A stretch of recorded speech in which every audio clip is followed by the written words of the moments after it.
Aanpoten werd mogelijk gemaakt door Limburgplant.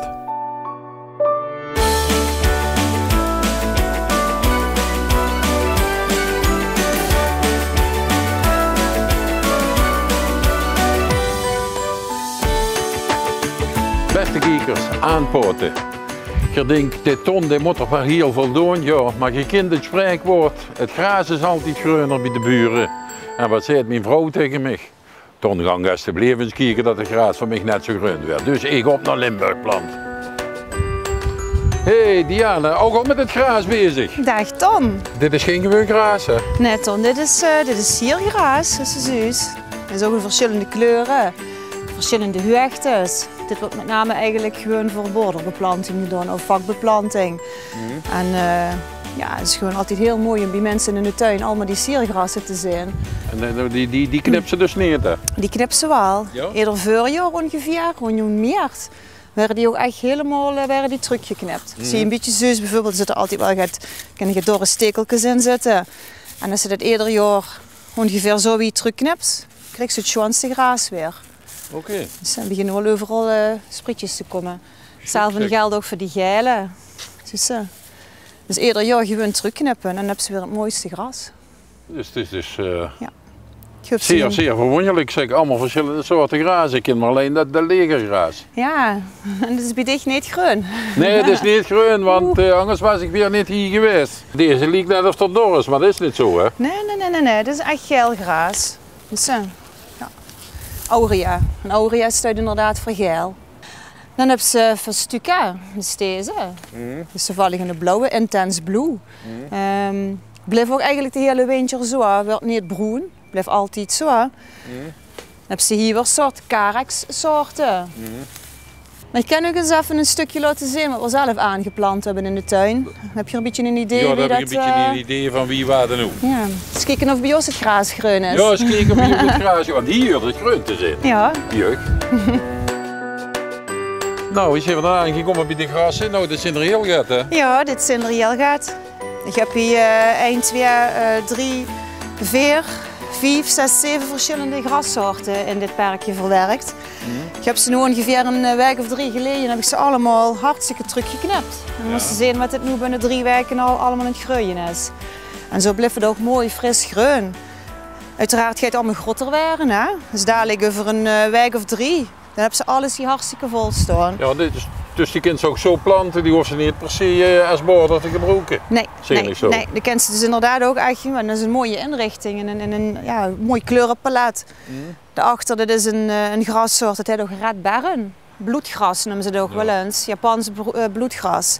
Die is dus dat pampasgras. Dat wordt dan dadelijk inderdaad ongeveer 2 meter hoog en dan komen dan die mooie witte plumen erin. Hè. En ik moet dat gras eigenlijk gewoon zien, zo wie dat hier geplant is eigenlijk als hier.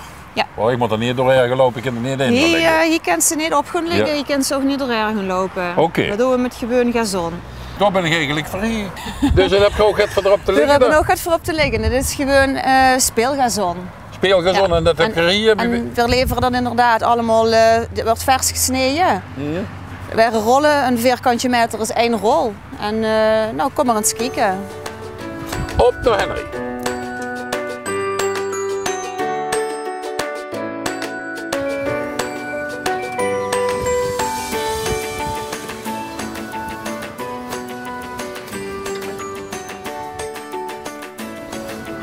Goedemiddag Henry. Zo, en is gras van mij in de opleiding? Dat is gras van mij, ja. En wat is bijzonder aan zo'n grasmat? Ja, een grasmat uitrollen hebben ze gezonnen. En de kinderen direct op gaan liggen? Nou, even een beetje aanlaten worden. Dan kunnen ze direct al voorzichtig oplopen. Maar nog niet direct dat de kinderen of de hond erop aan het rozen zijn. Dus normaal moesten ze even een week, die en dag, dan is het goed aangeworden. Meestal zeggen we, nou, dat het de eerste keer gemaaid is, dan is het klaar voor gebroek. Dan is het klaar voor gebroek, dat het goed aangeworden is. En geven het op verschillende soorten? We hebben verschillende soorten grassen, dat speeltapijt en sportmengsel. Dus dat sportmengsel is meer voor de sportvelden dan. Ja. En ja, speeltapijt is wat meestal vooral in de tuinen gelachen wordt. Oh zo. Ja, ja. Normaal als mensen nu gezond willen liggen, als ze een oud hebben, het beste is om die eens kapot te spuiten. als je een oud gezond hebt, heb je altijd veel onkruid erin zitten. Het kan klaver zijn, met kleine madeliefjes, mos, wildgras, rottegras, puinen. Dus als het ene keer gaat sputst, dan ben je ook direct alle wortelonkruiden kwijt. Als je daar weer matten over zo'n her liggen, dat komt door de mat, komt dat oud wordt, komt dat weer terug eigenlijk. Dus dat wilde zeggen, dat heeft nog enkele dagen toch gerust bij mij. Wie lang duurde dat ook alweer? Normaal wordt het altijd als het sputst een week 10 dagen. En dan is het goed geel eigenlijk. Dan is al het onkruid, wortelonkruid ook kapot eigenlijk. En dan dus het frezen, gelijk maken. Gewoon eigenlijk een oude pallet pakken, een paar stenen erop liggen. En gewoon op en neer blijven trekken. En terug zit zo gelijk wie een biljartlaken eigenlijk. En zo gauw ze het links eigenlijk, toen kan ze het nog een beetje stimuleren. Dat ze zeggen, ik strui nog een beetje wortelactivator onder het gezond eigenlijk. En onder de matten, dus dat ze de matten legt dus in de korrel eigenlijk druiven. Dat is een soort wortelactivator. En dat zorgt dat het even gaat sneller groeit en gaat eerder aanwortelt. Nou, dan heb ik mijn vel dadelijk klaar. Ja. Het beste gras komt sowieso uit Limburg, Henry. Het beste gras komt, ja, eigenlijk als je kijkt wat alle voetbalvelden hier door heel Europa. En echt, noem ik ook de grote spelers wie Barcelona, Milaan, weet niet waar het overal is. Maar ja, dat is allemaal gras van Limburg wat die komt. Limburg heeft alleen maar goede dingen. Goed gras en goede Limburgse vlaai. Wat willen we nog meer? Ja, Diana, du wilt mij toch niet het gras laten liggen, want dat kan ik niet. Du weet, ik heb geen groene vingers. Maar Ton, laten we daar natuurlijk ook wel specialisten voor hebben. Hier in de buurt is einde bezig. Dan gaan we er even her en dan kan ik helemaal in adviseren en een afspraak maken wanneer bij dit het gras gelegd wordt. Kijk, laten we dat gauw doen. Ja, prima. Het gras werd groener, jongens.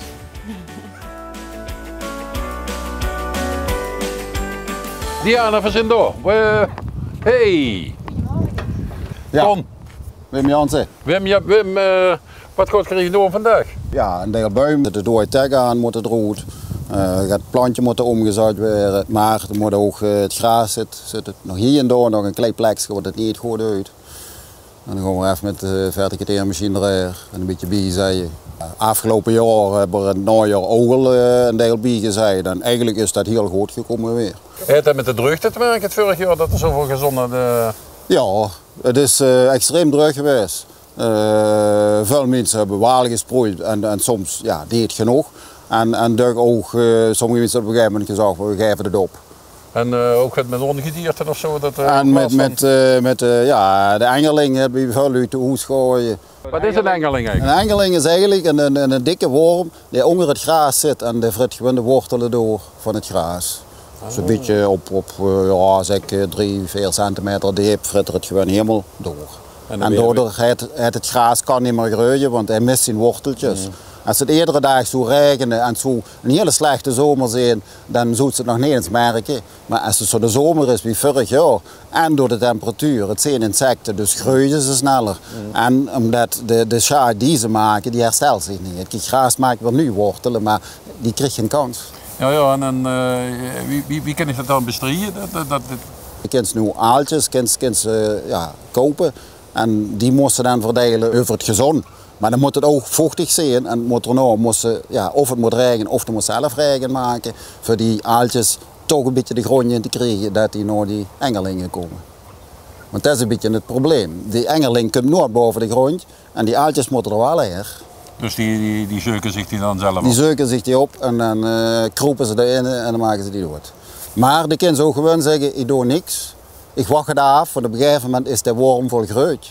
Wordt van de kever en dat vertrekt. En dat vertrekt er ook? En dat vertrekt er ook. En dan hebben ze wel het gras. Dan hebben ze wel het gras kapot, maar ja, dat wordt hier ook en we hebben het doorgezaaid. En dat is ook weer groen geworden. We gaan eens even kijken. Ja. Ja.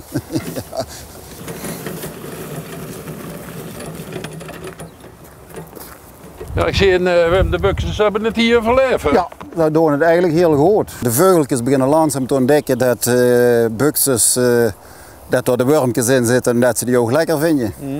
Met spuiten moeten ze oppassen, want als ze dan zo spuiten, sputsen de vogeltjes ook door. Dat moet niet, hè. Dat moeten we niet doen. Dat moeten we niet doen. Dus, en hier staat heel veel Buxus, hier staat Buxus, aan de andere kant staat Buxus. Het is zo, als het goed onder is, dan groeit het. Ja, dat is eigenlijk wie gras ook. Het gras moet, als ze binnen zit, moet het groen zijn. Ja, want dat is belangrijk. Ja, daar ben ik ook met op stap gegaan. Vanmorgen ben ik er met weggegaan. Het gras met de buren is altijd groener. Ja, als bij diezelf. Kijk, en hier zijn nog een paar plekjes. Die doen we voor even met de machine. Maar eigenlijk, zo'n plekken, die worden vorig jaar hier door de hele tuin. Dus moesten voorstellen dat ja, toch 60% van het gezond zo oud. En dat is dan nog gewoon te redden? Ja, kom maar eens even kijken, dan zie je dat. Kijk, deze gezond, die wordt dus ook, ja, vooral daar, wordt heel slecht. Hoeveel zon komt, wordt gewoon heel slecht. Ja, dat is dan op het les van jou bijgezegd. Ja, en als ze zo erover herkijkt, zeggen ze van ja, is niks aan de hand. Is niks aan de hand, nee, dat is prima. Dat is... Schoonste gezond. En wanneer rol ik de uiltjes dan? Als het ja, als ze kijken, zien ze een klein tuintje net. En ja, je ziet dat grote vogels op het gezond zitten. Dan moet je al denken, oei, dat is niet goed. Want grote vogels komen voor grote beesten. Dan is het hier om uiltjes te kopen? Dan is het hier om uiltjes te kopen. En dan kunnen ze zeggen van, ik ga bijvoorbeeld naar Mars, maar die kunnen ze, ja, ik ga daar, die hebben ook van die uiltjes. Ik ga die halen en ik ga dat doen. Ja, omdat als er niks doet, dan ligt het gezond gewoon ook. Mocht er ook bij zeggen, een paar maanden is het voor zijn daal. Kijk, en als ze een grote tuin hebt, dan kun je denken van, oh ja. Maar in een kleine tuin en dan kijk je de eerdere dagen in en dan denk oei oei oei. Heb je hier nog veel werk, Wim? Ja, als we hier komen dan altijd de hele dag. Deze hebben we ook vandaag gedaan. Er is er nog een paar dooien. We ook de tag af moeten. Deze blijft staan voor de, ja, heel veel insecten, heel veel beestjes vind je dat geweldig. Er komen een paar klumrozen in voor het een beetje aan te kleden. En dan kun je daar ook zien, de ooienboom is dood. Dat is ook vorig jaar gebeurd. Ja. De boom zijn op leeftijd, maar ja, als het dan zo'n extreem jaar wordt, dan is de dug ook. Ja. Dan geven ze het op. De nieuwe stuidel er neven. En dan hopen we dat het dit jaar een beetje meer regent, Wim, want anders hebben we weer hetzelfde probleem. Anders wordt het weer hetzelfde. Dat is ook een beetje het probleem met gras en met alle dingen in de tuin. Dat als het een gewoon jaar is, overleef veel dingen, dan als het extreem is, ja, dan is het altijd een beetje pappen en nat houden. Maar gewoon nog pappen en nat houden en ervoor zorgen dat het gras groener bij mij is dan bij de buren. Ja. En ik ga het gras gewoon groen en weet ik het meer. Dan ga ik gewoon weer even naar Diana vragen bij Limburg Plant en dan weet ik het binnen een paar minuten weet ik wat ik moet doen. Tot de volgende week zal ik zeggen bij het programma Aanpoten.